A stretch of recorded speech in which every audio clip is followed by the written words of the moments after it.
All right, well, good afternoon for those in the central time frame, and good morning for those that are west of here. Thank you for joining us for the Dallas chapter of the Common Grounds group. For many of you guys, you may have been around the Common Grounds arena for a while since its inception, but for some of us, like myself, you may be newer to what Common Grounds is.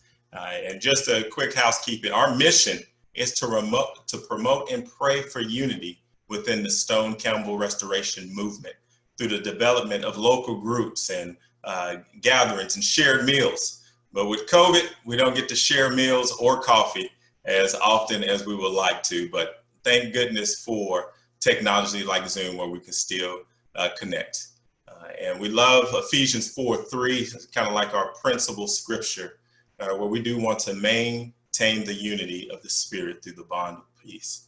So thank you guys for joining in and spending your afternoon, evening, night with us.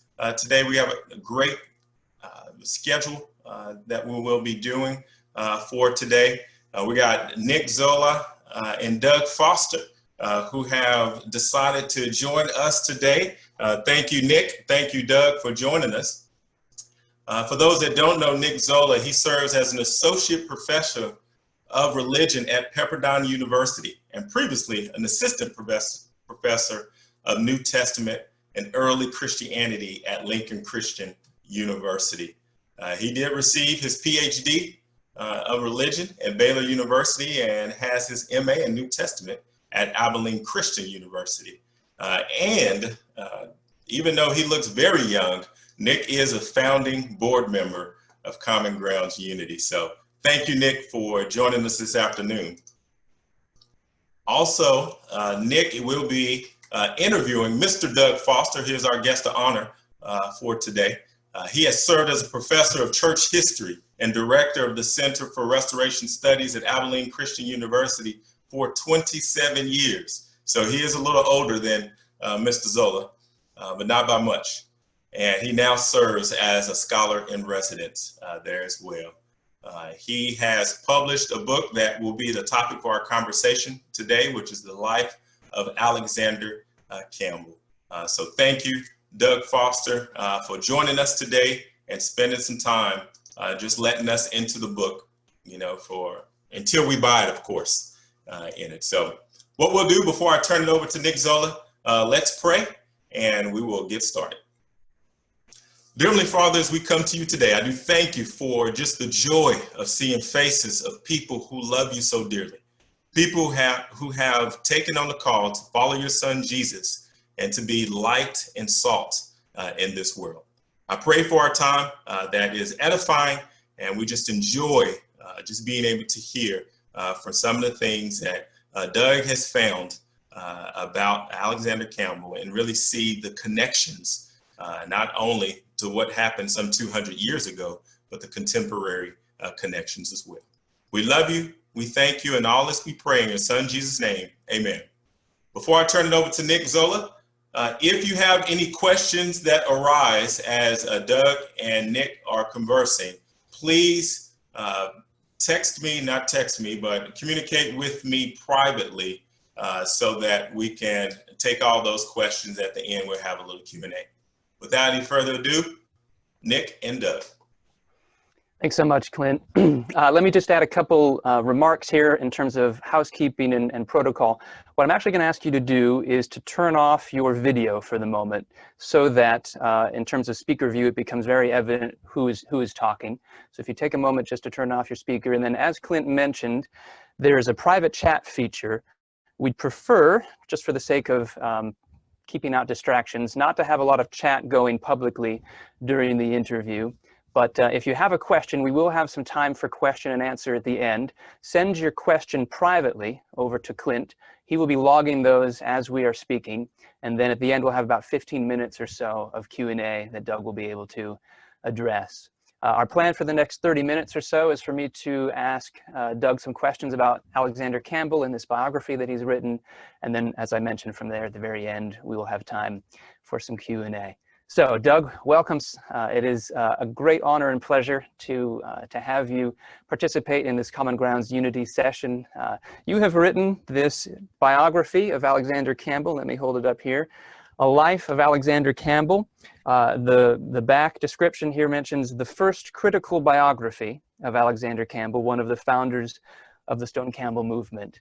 And so my initial question for you then is the basic question, and you open your book with a chapter with this title, Why a Biography of Alexander Campbell? In particular, you have this great quote at the very end of the book that I want to read. It's an attitude that I have encountered myself in conversations with people within the Stone-Campbell movement. And the question is, what do we care about Alexander Campbell? And here's this quote, I stand fully committed to the view that we can have a New Testament church today without ever having heard of the Stone-Campbell movement. I appreciate what those men did, but my roots are not in that movement. My roots are in the New Testament itself, right? So the claim of restorationism, the claim of primitive Christianity is we can bypass Alexander Campbell and go straight back to the New Testament. So what do we need this biography for at all? Well, I could say a lot of things about this. So let me say two or three things. I wasn't expecting you to read that quote from a person who actually was sort of attacking me and some others who had written some historical analysis of our movement. It wasn't about this book, but what was sort of saying there's nothing at all from Alexander Campbell that has influenced us. All we do is go to the scriptures and so forth. And I think that very attitude itself is reflective of some things about Alexander Campbell. But let me answer your question a little bit more specifically. Many of you who are on this call, on this Zoom conference, probably already know this. But if you're talking about people who have claimed to write full-blown biographies of Campbell, there are two. The first one came out right after his death when his very close friend Robert Richardson and colleague at Bethany College wrote to Memoirs of Alexander Campbell. He had access, the family gave Richardson access to tons of material, some of which doesn't exist at all anymore. And so it's a very valuable study. The second was a 3-volume study that was done by Eva Jean Rather, came out in the first decade of the 21st century in 3 volumes. Eva Jean was a friend of mine. She had worked her whole life on trying to write a biography of Alexander Campbell. She had been given a contract, in fact, by Harper and Brothers in the 1940s. And she produced this massive volume. They said, this is not what we contracted for. You're gonna have to cut it down. She spent the rest of her life, in essence, working on that biography. And it was not published until after her death.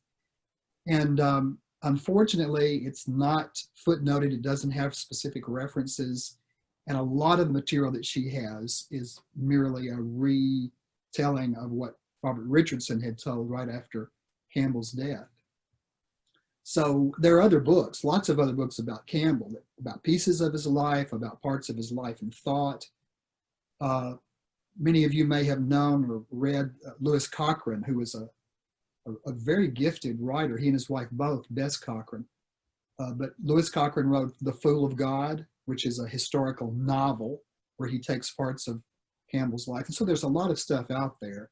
It's not as if those are the only 2 books. That is the Richardson memoirs and Eva Jean Rather's Adventurer in Freedom in 3 volumes.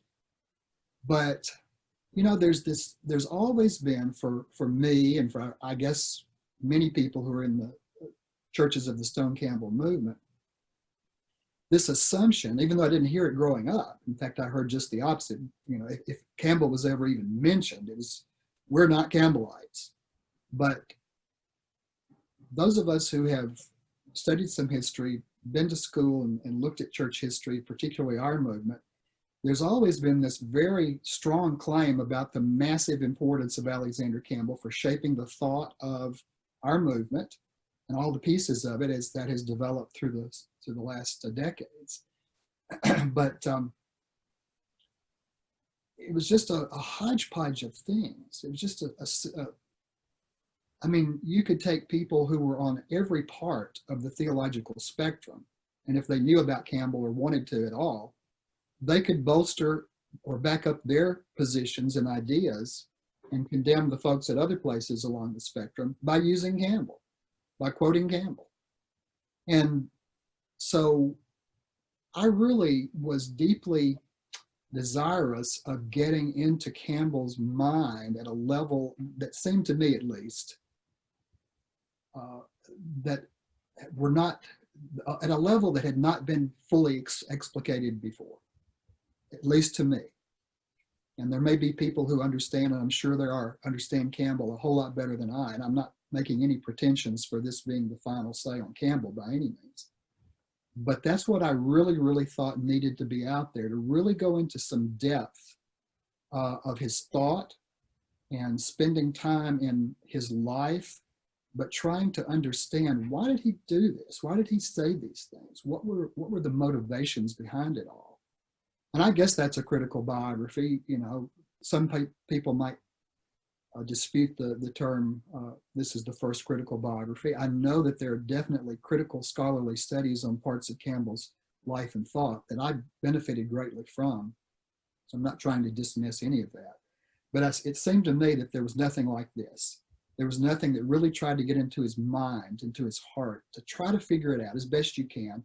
And I understand psychohistory is not necessarily a legitimate pursuit, and I wasn't trying to do that necessarily, but to try and understand what's going on here.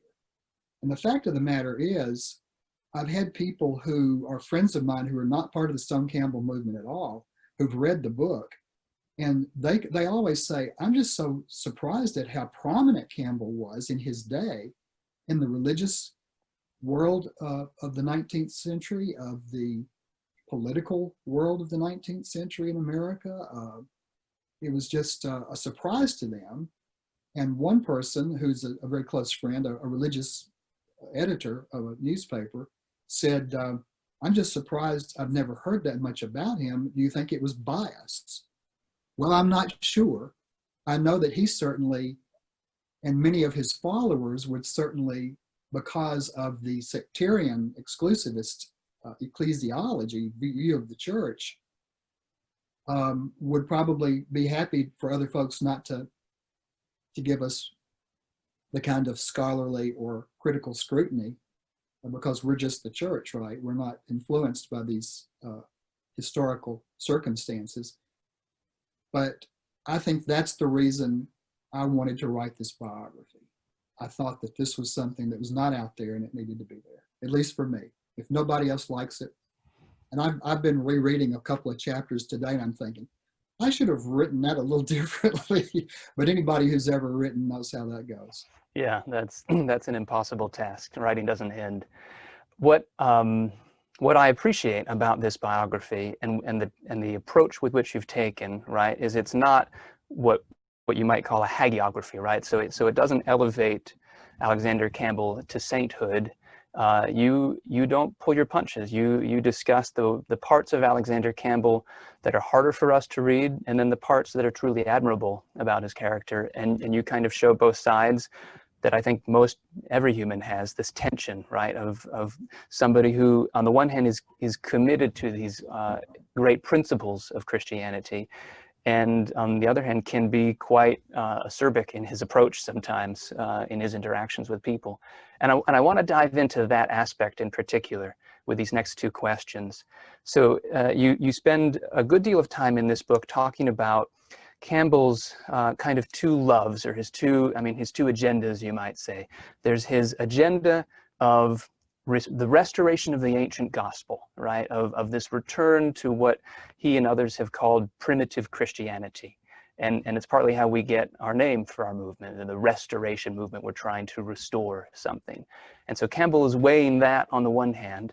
And then on the other hand, you have this great desire for unity and this idea of bringing all Christendom together somehow under the wrapping of the pursuit of the ancient gospel. And so I was hoping you could say a word about the tension and the contrast between those two things. I pulled out a couple lines here that I thought were particularly poignant. in terms of the way that you described Campbell's pursuits and the tension that was there. On the one hand, you have this line that purity, not unity, was the goal, right? And so Campbell wants this pure gospel system. On the other hand, the purpose of restoring the ancient gospel and order was always the unity of Christians. And so which was it? How did Campbell balance these two things? And that's particularly relevant, I think, for those listening in right now, because that's where we find ourselves in this tension, particularly within this group Common Ground's unity, of wanting to establish unity and not let go of the principles that we consider to be important and part of the Christian walk and faith, and yet not let those divide us at the same time. So explain some of the tension that Campbell himself found. Everyone that's on this call today who has any knowledge at all of the Stone-Campbell Restoration Movement knows that this tension, or this bifurcation, restoration and unity, has been talked about for a long, long time. I didn't bring that up. I'm not the inventor of that interpretation by any means. I think that in the past, a lot of scholars, many scholars, have said that as you especially begin to look at the divisions within the North American Stone-Campbell movement, that those who were on the more conservative side, Churches of Christ and maybe Christian churches, Churches of Christ, chose restoration, and the disciples chose unity, and that was sort of the parting way. Well, I think that has some merit, but I think it's more complex than that. Let me just talk for a few minutes, and let's see if this makes any sense to anybody but me. I read a lot of Campbell. I had a good friend not long ago send me an email saying, I can't imagine how excruciating it was to be reading Campbell for 10 years. Well, I mean, it was enlightening, and it was at times inspiring, but sometimes it was pretty aggravating. Campbell has a deep desire, and I think the first 3 chapters sort of try to give some of the background that formed his intellectual world, and I don't know that those may be some of the more difficult chapters. They were for me to write, but there's a deep sense, because of his experiences in Northern Ireland, of the horror of religious division. He also has this deep sense when he comes to America, and I tell the story, and Robert Richardson is the one who tells the story initially, because he talked to Campbell a lot. He talked to family members. He read stuff that Campbell wrote that is not available today. He tells the story about when Campbell first gets here. That is, Alexander Campbell is coming with the family to meet Thomas, who's already been here for a while. And one night they're going through this forest area, and they spend the night at this inn. It was along the road. And he goes out and wanders in the woods for a while just thinking, and he comes back to the inn, and everybody's gone to bed, and he thinks, oh no, I'm locked out. But he tries the lock, and the door's not locked. And he goes to his room. The door's not locked. And he's thinking, I've reached the land of promise, because he's remembering the way it was back home in Northern Ireland, where people had to lock their doors and barricade the windows because of the raids that Catholic groups would make on Protestants, and the raids that Protestant groups would make on Catholic families, and the horror of all that had been going on. And so he was absolutely convinced that it was here in America that whatever needed to take place, whatever reform in religion that needed to take place, could happen, that God had prepared this land. So that's a seed that is there very strongly. And while it's certainly tried and challenged by his experiences and the things that happened throughout his life in many places, I don't think he ever gets rid of it completely. And so eventually his idea becomes that the restoration of the ancient gospel and order of things, which is 2 pieces. So you've got the restoration of the ancient gospel that is, I would contend that it's essentially, at least it is centered on baptism by immersion for the remission of sins. when Walter Scott goes to the mission field, so to speak, in the when the Mahoning Association sends him into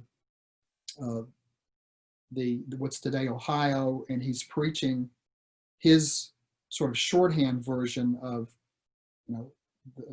believing the gospel and the five-finger exercise that he has, where baptism is central. Baptism is central. We had a different version later on in Churches of Christ that wasn't exactly Walter Scott's, but baptism was always absolutely at the key. And I think that's the point. That is a place where Campbell really, really gives his life, his attention, his thought, his preaching, his advocacy, even for other parts of his ministry.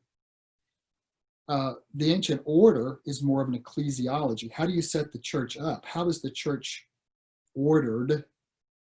So even though he and Walter Scott clashed fairly strongly over who actually was the first to restore, and that term even gets kicked around pretty hard, who was the first to preach this ancient gospel in the modern times, that becomes the ancient gospel.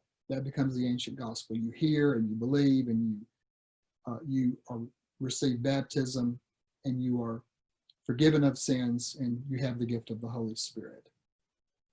The ancient order becomes more complex, but he writes that series in the Christian Baptist. The Christian Baptist, his first paper published between 1823 and 1830, a long series of articles trying to explicate all of the pieces. And so singing songs that have theologically correct lyrics, using terminology that is biblical terminology. And that's where the word Trinity itself becomes somewhat problematic, because it doesn't appear as he understood it in Scripture, and so forth. And a lot of these pieces have come down to us. And he believed, and I think that it's absolutely true, that a number of years ago, a dear friend who's passed away, Tony Donovan, who taught at Lexington Theological Seminary, did some work. I think it was out of some of the dissertation work that he had done on polity or ecclesiology and the disciples. But he talks about that sequence of events in Alexander Campbell's mind, where you have, for the first time, he believed, total religious freedom in America. Therefore, you have the opportunity to, and the potential of, restoring the ancient gospel and order. And when that would happen, it would bring about unity to all Christians, because as soon as all Christians, however you want to describe that, true Christians, Christians who would see it as he saw it, once they saw that simple ancient gospel and order, they would unite, and that the union of Christians would produce the conversion of the world, which would usher in the millennium. So that's the sequence that he had, I think, developed in his mind. Although, again, I say it many times in the book, that optimism gets punched a bunch of times. The restoration piece, the restoration of the ancient gospel and order as he saw it, was absolutely essential. And he wanted unity, he strove for unity, but it would not happen, he believed, unless people understood and adhered to, agreed with, and propagated the ancient gospel and order as he had explained it. And this is not an ongoing process that just goes on and on forever.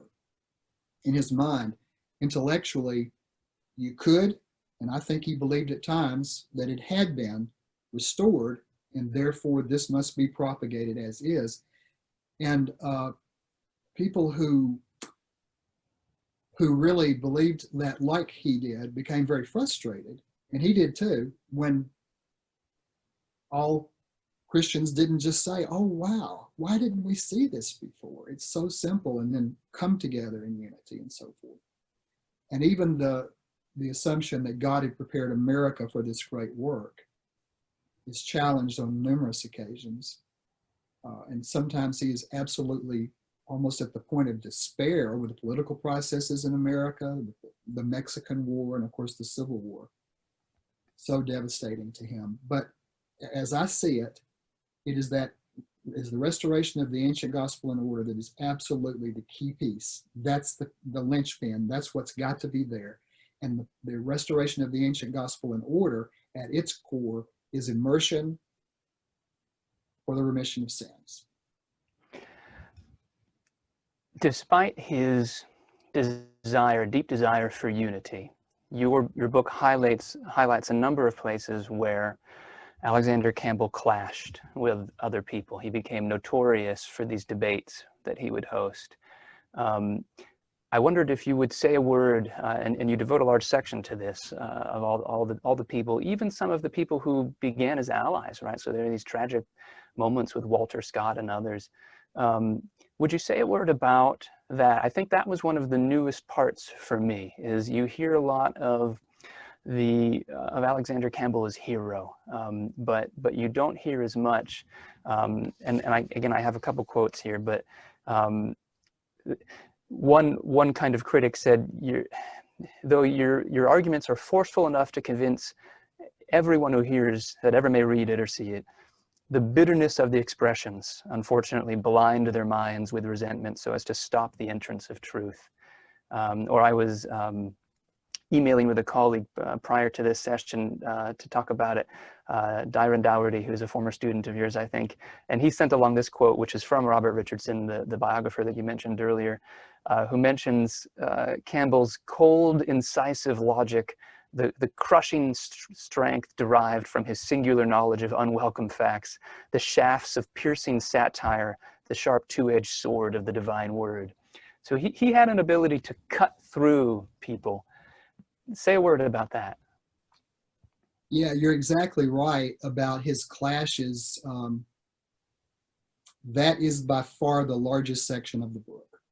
And I guess people have asked sometimes, what were you surprised at when you were working on this? What did you learn that was something you didn't know or you were surprised at? And I don't know that I can say I was totally surprised or this took me off guard, but the extent of the constant clashes that he had with people, within the movement, outside the movement. I mean, some of these make sense, I think, at some level. His clash with Joseph Smith and Sidney Rigdon and the people who had been the Rigdon folks who had been part of Campbell churches who went with the Mormons, the Latter-day Saints. That's understandable, I suppose, but close colleagues and friends who had worked together.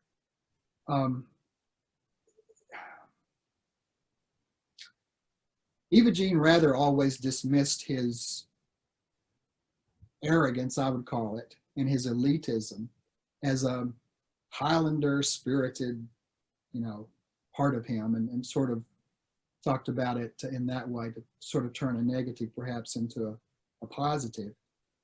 When you read through Robert Richardson's memoirs of Alexander Campbell, again, Richardson is not a full-blown hagiography, the story of the saint. On the other hand, he mitigates, he glosses over constantly these parts of Alexander Campbell's personality and his life. I guess, okay, I'm just going to say it in a way that may be a little overstated, okay, but I really think that this is accurate. He was extremely self-assured. He was extremely convinced that his thinking was unchallengeable, even though he would deny it.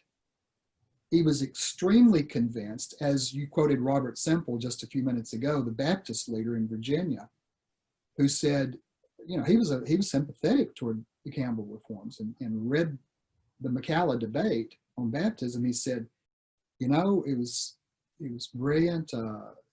Any infant baptizer, pedo Baptist who would read it, I would think that they, just from the logic and so forth, would be convinced.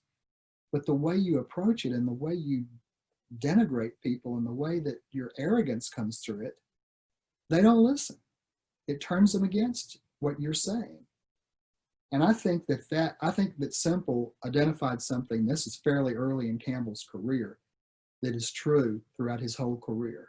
I mean, I mentioned the fact that when he's coming over on the boat, on the ship from Ireland, Scotland eventually, with his family, when Alexander's coming over, and he's looking at these people on the ship who are clearly economically and educationally below him, and religiously, he just despises them. He just doesn't want to have anything to do with them, and he says ugly things about them.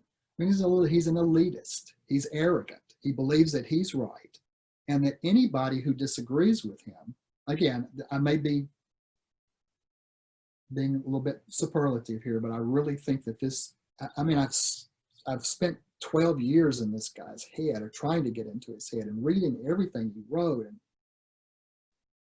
I just think that was so overwhelming. I mean, even people that were his friends who he would loan money to, he would always say, I've got to take something, you know, in return. I've got to get property deeds from him. When they couldn't pay him back, he just seized their property. I mean, I guess that's legal.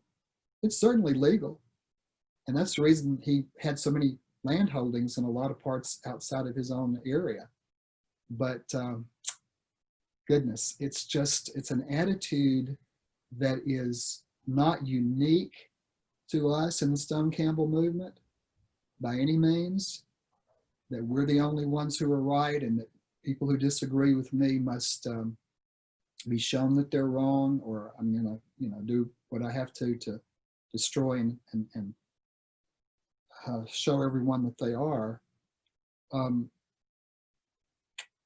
And I think he's such a brilliant person, and I think he's such, in some ways, deeply he understands at such deep levels, I think, at times, the gospel, and he reflects that in some things that he writes and says. But that arrogance just overwhelms a lot of stuff, and that's what Robert Semple said way back early in his career.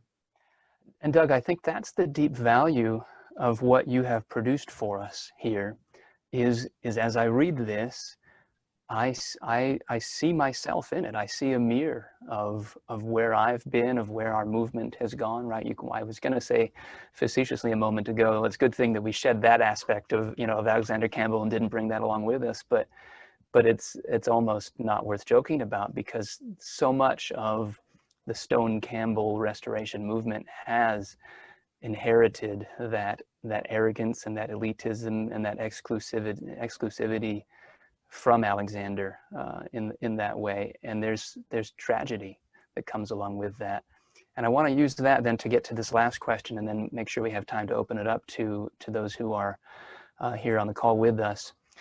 The last few chapters you devote to the Civil War and to the question of slavery in the United States, and the question of systemic and embedded racism and the myth of white supremacy. And this became devastating for Alexander Campbell. It seems like, although he was near the end of his life, either way, I'm sure, that this in many ways was his undoing, or at least the moment when he realized that the unity movement that he had invested so much in was so fragile and was ready to divide despite all of these efforts. So could you say a word about that? And could you say also in what ways we now have inherited that embedded racism that was at the forefront of this movement, and that we're still products of that within the various streams of the Stone-Campbell movement? Yeah, I would say two things right off the bat. Number one, the white churches in our movement and in American Christianity and et cetera, we did not inherit racism directly from Alexander Campbell. We inherited the white supremacist myth. White folks did, and really everybody in some ways, because it's so oppressive and so ubiquitous and so insidious and so invisible to white people. But Campbell reflects the assumptions that were held by white people and assumed by white people. Now, the institution of slavery, and whether you're for or against slavery, is not the same question as to whether you believe white people are superior and their civilization is superior to persons of color. Those are different questions. And so you could be against the institution of slavery, and Campbell was, because he thought, like Thomas Jefferson, it was bad for white people.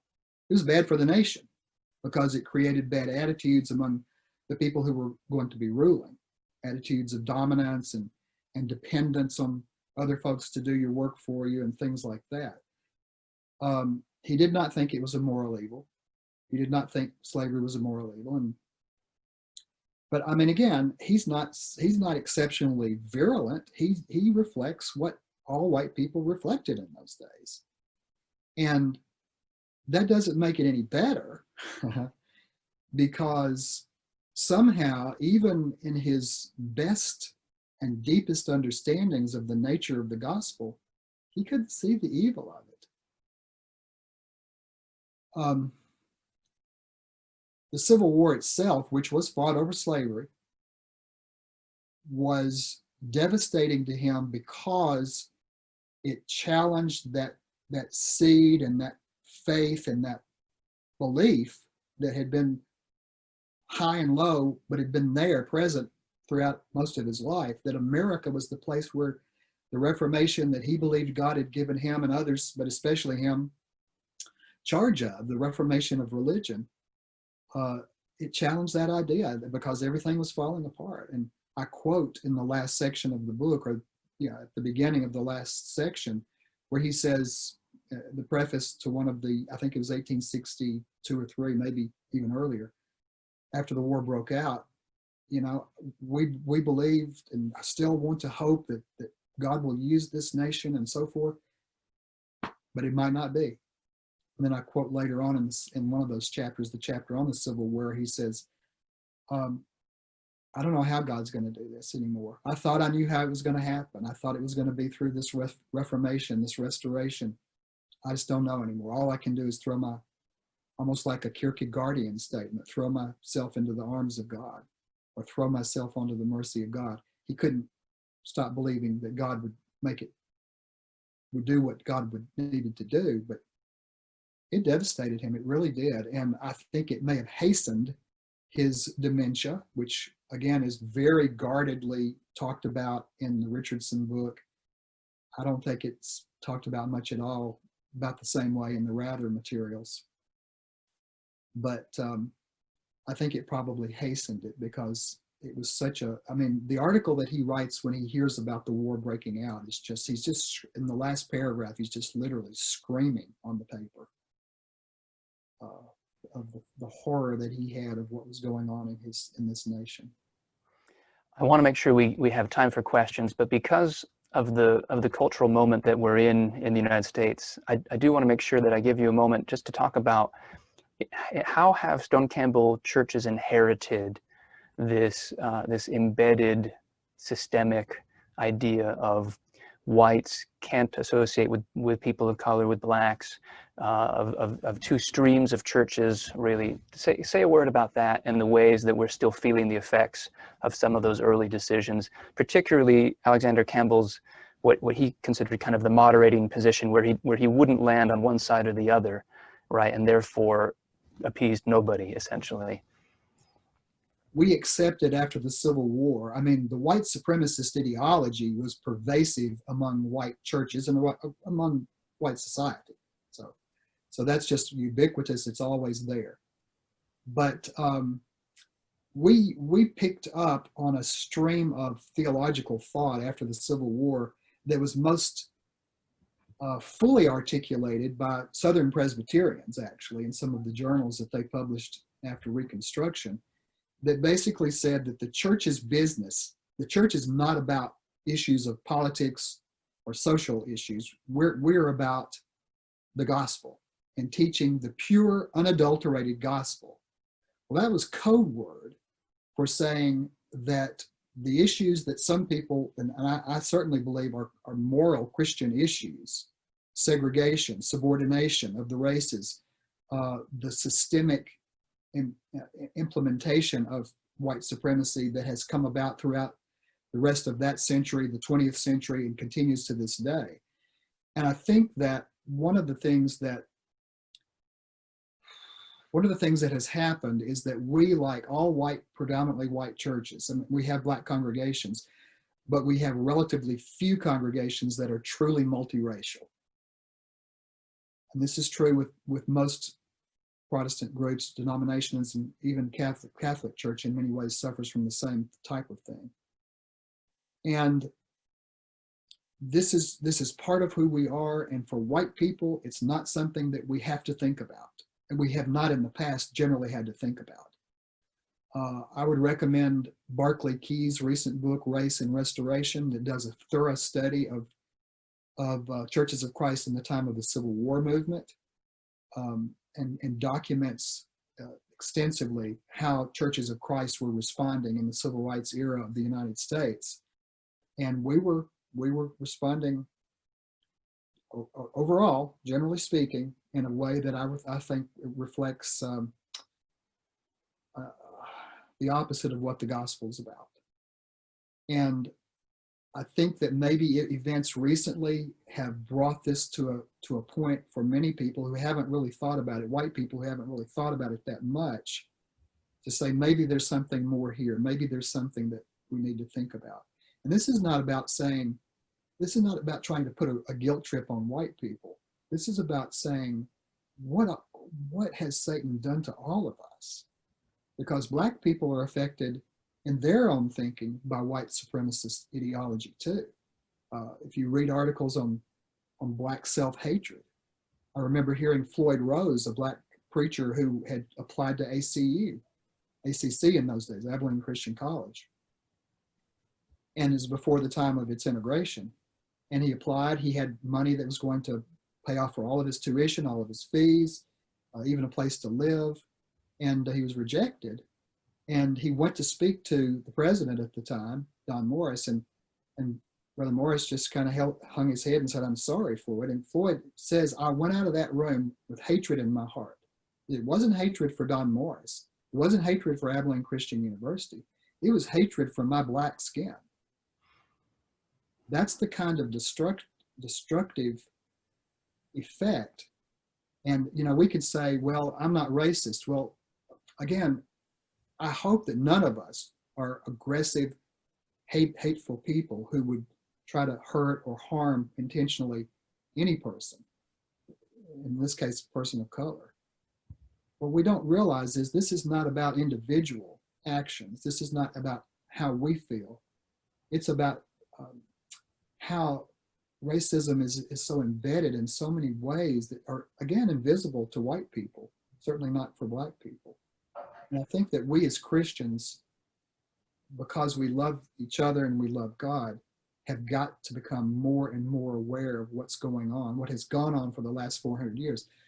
Blacks in America, those who have been in this country for any length of time at all, have been in what could be called a state of freedom, much less than they were in a state of slavery.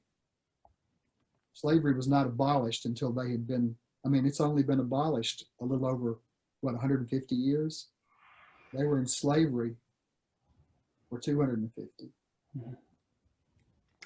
I'm deeply grateful for your being able to point out those aspects of what we have inherited, and helping especially white Christians come to terms with the work that needs to be done to understand how these systems function, even when individuals don't intentionally prop them up. So thank you for that.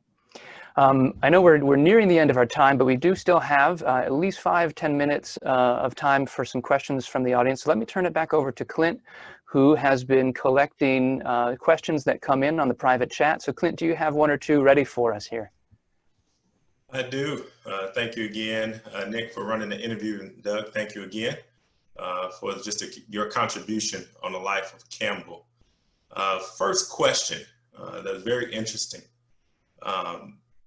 What do you think is Campbell's most valuable contribution to the wider Christian conversation beyond just the quote unquote restoration movement? What would you say that would be, Doug? Yeah, that's a great question. I think the things that he talks about when he is really talking and focusing on Christian unity, and even his father Thomas, I mean, the Declaration and Address and the parts of that that focus on how he understood how Christians could come together have been used in ecumenical context, Christian unity context outside our context completely. I've spoken at a number of places where people outside of our movement have asked me to come and speak to specific religious groups and give a little bit of our history, and I've talked about this, and they're just astounded at how powerful the words are, and Campbell's words. I would say the part that I love the most is the things that Campbell said in what is generally called the Lunenburg Letter articles, where the woman had written in, Campbell had made an off-the-cuff comment, and just sort of not really the focus of his article, but talked about the Christians that are in the sects, the denominations. And a woman asks, how can you talk about people who are outside of our movement, if one hasn't been immersed for remission of sins and so forth, and obeys the commandments as the scriptures teach them, as we understand, how can you call them Christians? And he writes back, and he has to keep defending himself, and he backs off in the end, quite frankly. But in those early articles, he says some of the most brilliant and transforming, wonderful things. He says, it is the image of Christ that the Christian looks for and loves, and not conforming to any commandment. And he even says in that series, even one as important as immersion for remission of sins. Now, he backs off on that later on, but he says it in no uncertain terms. And there's nobody any stronger on baptism than Alexander Campbell. But what he was saying was, what's the bottom line here? What is this thing all about? It's about being transformed into the image of Christ. And if Christianity devolves into, and I think it did for many people, and maybe for him at times, if it devolves into an intellectual activity of being able to assent to a series of doctrinal propositions, and that's what certifies you as a true Christian. I believe this, and this. Okay, you're okay. Then that's off base. I think that's one of the areas that he has contributed beyond our movement in those better days, in his better statements, in his deepest understandings of what Christianity is all about, what the point of all this is. Let's do one more question, Clint. See how we can see where we end on time with that. Okay, perfect. Thank you, Doug. Last question, and I know you're not a psychologist, Doug, but it'd be great to get your insight on this aspect and this question. If you were to write a psychohistory on Campbell, what aspects of his psychological makeup would you emphasize? Well, first of all, I believe psychohistory is probably illegitimate as a historical pursuit, and so I would not do that. And the only thing I've said earlier is I think that he was deeply shaped by the experiences that he and his father, his family, and others around him had back in Northern Ireland by witnessing literally horrible things. I mean, where these night raiders from both Protestant and Catholic sides would come into other people's houses, and they would do horrible things, cut tongues out, and kill people with sticks and spears, and burn their houses down with them inside alive, and things like this. And I think that his horror over the religious division that he experienced there at that level was deeply shaping and formative of him. I think, at some level also, I'd have to say, I'm not really sure where his arrogance and his absolute self-assuredness comes from. His father doesn't seem to be of the same personality, Thomas, but he certainly had that. He maybe it was because he had to in certain contexts to make it. But I'm not going to venture into a analysis of Campbell at this distance, and I'm not even capable of doing that anyway. There might be some counselors in our group that could answer that a little bit better than I do. Let me say last word, and then Clint, I'll turn it over to you to wrap things up and make some announcements about Common Grounds and what it is that we are about. Doug, thank you so much for this. This has been deeply valuable for us. Again, one of the aspects of my journey, right? So going from various streams within our movement, I have background in the International Churches of Christ, and then from there to the Churches of Christ, and then from there to the independent Christian churches. And kind of all along the way, it's been learning about my heritage, right? That's partly why I went to Abilene Christian University, where we first met. And there's always been something deeply valuable about understanding who my ancestors were and the way that they have shaped me in ways that I wasn't even aware, right? So many times I had the experience of, oh, that's why we do that, because of this choice that was made prior to my existence that I've just accepted as normal and as a tradition and the only way to do it. But at some point, someone along the way integrated this idea into our system, and so now we think it's normal, but it didn't have to be that way.